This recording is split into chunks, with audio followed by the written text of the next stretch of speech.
Hello and नमस्कार everyone, I am doctor Megha और आज इस वीडियो में हम बात करेंगे आईबीएस के बारे में, जिसे हम बोलते हैं इरिटेबल बाउल सिंड्रोम। बहुत ही कॉमन बीमारी है, हर चौथे पांचवें इंसान में इरिटेबल बाउल सिंड्रोम आईबीएस हमें देखने को मिल जाता है। एक्चुअली प्रॉब्लम क्या है कि आईबीएस हमें हो रहा है ये हम पहचान ही नहीं पाते।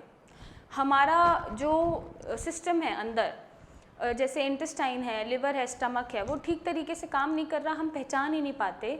और आज मैं आपको ये चीज़ें बताऊंगी कि आईबीएस होता क्या है, क्या क्या सिम्टम्स होते हैं और आप उसको कैसे पहचान सकते हैं। सो बेसिकली जो आईबीएस है वो रिकरेंट जो आपका लार्ज इंटेस्टाइन है उसमें इन्फ्लेमेशन के कारण आपको बनता है। यहाँ पर आप ध्यान से समझिएगा, आप जो भी खाते हैं वो माउथ से होता हुआ आपके स्टमक में जाएगा, देन लिवर से कुछ पिगमेंट्स या जूसेस निकलते हैं उसको डाइजेस्ट या एसिमिलेट करने के लिए, देन पेनक्रियास से भी कोई जूसेस निकल रहे हैं, यहाँ पे मिक्सिंग होने के बाद खाना जा रहा है स्मॉल इंटेस्टाइन में खाना आपका एब्जॉर्ब होता है, देन वो पास ऑन होता है लार्ज इंटेस्टाइन में, जहाँ पे कुछ अमाउंट ऑफ वाटर एब्जॉर्ब करा जाता है ताकि जो वेस्ट मटेरियल है, जब आपको स्टूल्स आए या लेटरिंग आए तो वो पास हो, फीसिस पास हो लार्ज इंटेस्टाइन के थ्रू, वो एनएस के थ्रू आपका वेस्ट प्रोडक्ट जिसको हम लेटरिंग बोलते हैं, स्टूल्स बोलते हैं, वो निकल जाते हैं। अब यहाँ पर आईबीएस में क्या प्रॉब्लम आ रही है, जो आपके इंटेस्टाइन्स हैं वो इन्फ्लेम्ड हैं, सूजन है और वो उस तरह से फंक्शन नहीं कर पा रहे जैसे नॉर्मली उनको फंक्शन करना चाहिए। रिकरेंट इन्फ्लामेशन हो रही है जिसकी वजह से आप जो भी खा रहे हैं, जो भी आप इनटेक कर रहे हैं फूड का, वो ढंग से एब्जॉर्ब नहीं हो पा रहा और बॉडी में एसिमिलेट नहीं हो पा रहा या बॉडी में पहुंच नहीं पा रहा। क्योंकि जब स्मॉल इंटेस्टाइन लार्ज इंटेस्टाइन खाने को पचाएंगे, एब्जॉर्ब करेंगे, तभी वो ब्लड के थ्रू या ट्रांसपोर्टेशन सिस्टम के थ्रू आपकी बॉडी में एनर्जी देगा और सारी चीज़ें करेगा।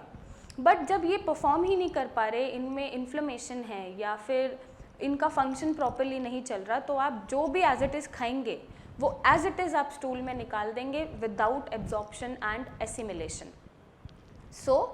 अब इसको पहचानना कैसे है, इसके सिम्टम्स क्या क्या होते हैं। सिम्टम्स आपको रिकरेंट एब्डोमिनल, यहाँ पे पेन बना रहेगा, मीठा मीठा, आप कुछ भी खा रहे हैं या खाने से पहले भी या खाने के बाद भी आपको एक मीठा मीठा एब्डोमिनल पेन बना रहेगा। आपको रिकरेंट मोशन जाने की ज़रूरत पड़ेगी, आपने कुछ खाया 15-20 मिनट बाद आपको मोशन जाना है। अगर आप दिन में 3 बार भी खा रहे हैं, 4 बार भी खा रहे हैं, तो हर बार आपको फ्रेश होने जाना पड़ रहा है, मोशन जाना पड़ रहा है। और आपका स्टूल कभी लूज़ आ रहा है, कभी टाइट आ रहा है, कभी आपको डायरिया हो रहा है, डायरिया मतलब लूज मोशंस हो रहे हैं, अगले दिन आपको कॉन्स्टिपेशन या कब्जी हो जाती है। ये कुछ सिम्टम्स हैं जो आप पहचान सकते हैं और देख सकते हैं अपनी बॉडी में जो हो रहे हैं और अंदाज़ा लगा सकते हैं कि यस आपको आईबीएस है।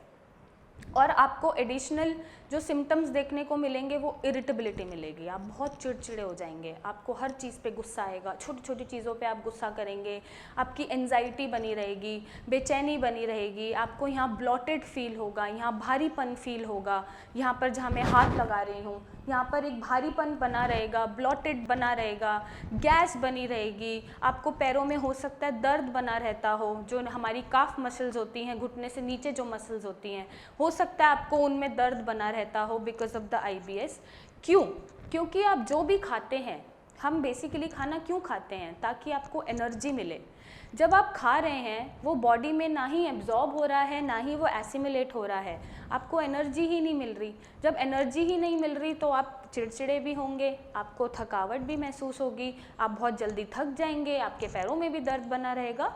ये सारे सिम्टम्स आपको देखने को मिलेंगे और इन सिम्टम्स से आप अंदाज़ा लगा सकते हैं कि आपको आईबीएस जैसी कोई चीज़ हो रही है। और अगर आपके स्टूल्स में एक और पहचान है, अगर आपके स्टूल्स में चिपचिपापन आता है, म्यूकस आता है या आंव आती है सफ़ेद कलर की बलगम जैसी, तो तब भी आप अंदाज़ा लगा सकते हैं कि आपको आईबीएस है। और एक और चीज़ आप देखने को मिलेगी, आपको अपने अंदर वेट लॉस, आपका तेज़ी से वेट लॉस होगा। क्यों होगा? क्योंकि आप जो भी खा रहे हैं वो आपकी बॉडी में लग नहीं रहा। ये चीज़ें अगर आपको देखने को मिलती है तो आप आईबीएस के पेशेंट हैं, इरिटेबल बाउल सिंड्रोम, और वो आपको ठीक करने की ज़रूरत है। क्योंकि अगर पेट ठीक नहीं है तो कुछ भी ठीक नहीं है, आप जो भी खाएंगे वो आपको लगेगा ही नहीं, एनर्जी ही नहीं मिलेगी और एक इरिटेशन बनी रहेगी।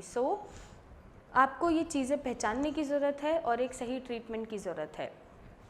अगर आपको ये चीज़ें देखने मिल रही है अपने अंदर, तो मैं कुछ टिप्स आपको ऐसी दूंगी, 2-3 टिप्स दूंगी जिनसे आप इनको ठीक कर सकते हैं। सबसे पहली टिप, आप जो भी पानी पीते हैं उबाल के पीजिए। आप आरओ वाटर भी पी रहे हैं या टैप वाटर पी रहे हैं तो आप उसको एक बार में उबाल के रख लो सुबह, एंड देन उसे नॉर्मल करके आप इनटेक करो। उबला हुआ पानी पीना ज़रूरी है। दूसरी चीज़, आप कुछ भी कच्चा नहीं खाएंगे। आप ना ही कच्चे फ्रूट्स खाएंगे, आप ना ही कच्ची सैलेड खाएंगे या सलाद खाएंगे। आप कच्चा कुछ भी नहीं खाएंगे, जो भी खाएंगे पका हुआ खाएंगे।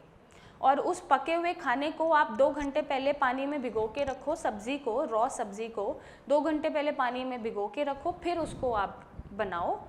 और फ्रूट्स भी आप कच्चे नहीं खाएंगे अगर आपको ये परेशानी बनी रहती है तो। जूस भी पीना है आपको तो वो भी बिना छान के आपको जूस पीना है।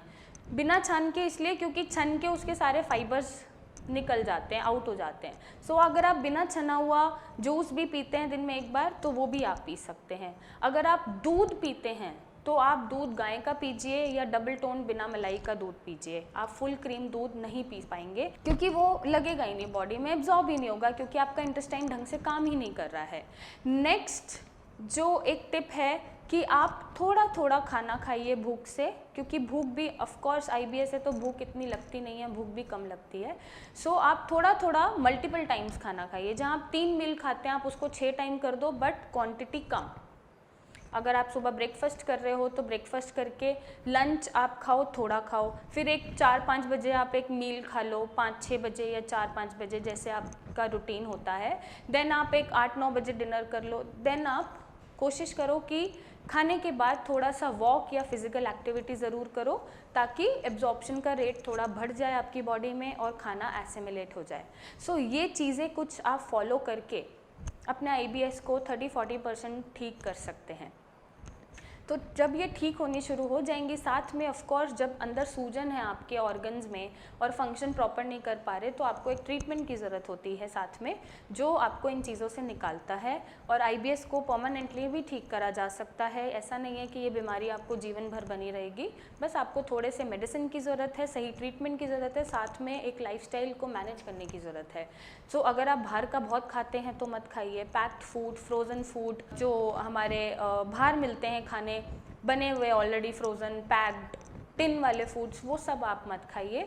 आप प्री कुक्ड फूड खाइए, पका हुआ खाना खाइए और घर का खाना खाइए और हल्का रखिए। अगर आपको पता है कि आपको दाल ज़्यादा खाने से, जैसे उड़द की दाल है, अरहर की दाल है, थोड़ी गैस की प्रॉब्लम होती है तो मत खाइए। आप मूंग की दाल खा लीजिए, आप मोट की दाल खा लीजिए। अगर आपको पता है राजमा छोले से दिक्कत होती है तो आप वो अवॉइड कर दीजिए थोड़े दिन।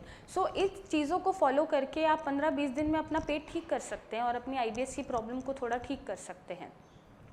सो अगर आपको ऐसी कोई भी सिम्टम दिख रहे हैं या आपके पास कोई भी इसका इलाज नहीं मिल पा रहा सालों से, तो आप हमें कॉन्टैक्ट करिए, हमसे आके मिलिए, मुझसे आके मिलिए, मेरी टीम से फ्री कंसल्टेशन लीजिए और एक सही ट्रीटमेंट लीजिए और अपने IBS को परमानेंटली क्योर करिए। सो आपको वीडियो पसंद आई हो तो बेल लाइक शेयर ज़रूर करिएगा ताकि किसी की हेल्प हो सके, और एक सही ट्रीटमेंट आप हमें कांटेक्ट करके अपनी रिपोर्ट्स भेज के इस नंबर पे ले सकते हैं और परमानेंटली ठीक हो सकते हैं। So thank you and take care.